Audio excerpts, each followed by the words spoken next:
ప్రెగ్నెన్సీలో ముంజలు తీసుకోవచ్చా? ఖచ్చితంగా తీసుకోవచ్చు. ఎందుకంటే అది లో క్యాలరీ హెల్దీ ఫ్రూట్. దానివల్ల చాలా బెనిఫిట్స్ ఉంటాయి.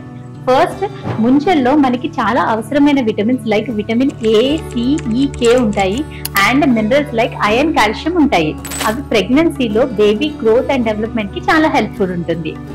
వాటిలో ఉన్న వాటర్ కంటెంట్ వల్ల డిహైడ్రేషన్ ప్రివెంట్ అవుతుంది. అండ్ ఫైబర్ వల్ల మన డైజెషన్ కూడా హెల్ప్ఫుల్ ఉంటుంది. ముంజల్లో ఉన్న సూతనింగ్ ప్రాపర్టీస్ వల్ల ప్రెగ్నెన్సీలో ఉండే వికారం కానీ వాంతులు కూడా కొంతవరకు కంట్రోల్లో ఉంటాయి. సో ముంజలు ఎప్పుడు తీసుకున్నా కానీ ఫ్రెష్ గా ఉన్న ముంజలు మాత్రమే తీసుకోవాల్సినవి. పాడైపోయినవి చెక్ చేసుకొని అవాయిడ్ చేయాల్సి ఉంటుంది. అండ్ ప్రీవియస్ గా ఎప్పుడన్నా వాటి వల్ల ఎలర్జిక్ రియాక్షన్స్ ఉంటే అవి కూడా కంపల్సరీ ప్రెగ్నెన్సీలో అవాయిడ్ చేయాల్సి ఉంటుంది. అండ్ డయాబెటిక్ వాళ్ళు మాత్రం ఇవి మోడరేట్ క్వాంటిటీలో తీసుకోవాల్సి ఉంటుంది. అప్పుడప్పుడు ఎక్కువ క్వాంటిటీలో తీసుకోవడం వల్ల బ్లోటింగ్ సెన్సేషన్ కానీ వామిటింగ్, డయేరియా కూడా ఉండే ఛాన్సెస్ ఉంటుంది. సో జాగ్రత్తగా ఈ ప్రికాషన్స్ తీసుకొని ఈ సమ్మర్ లో ముంజల్ని ఎంజాయ్ చేయండి.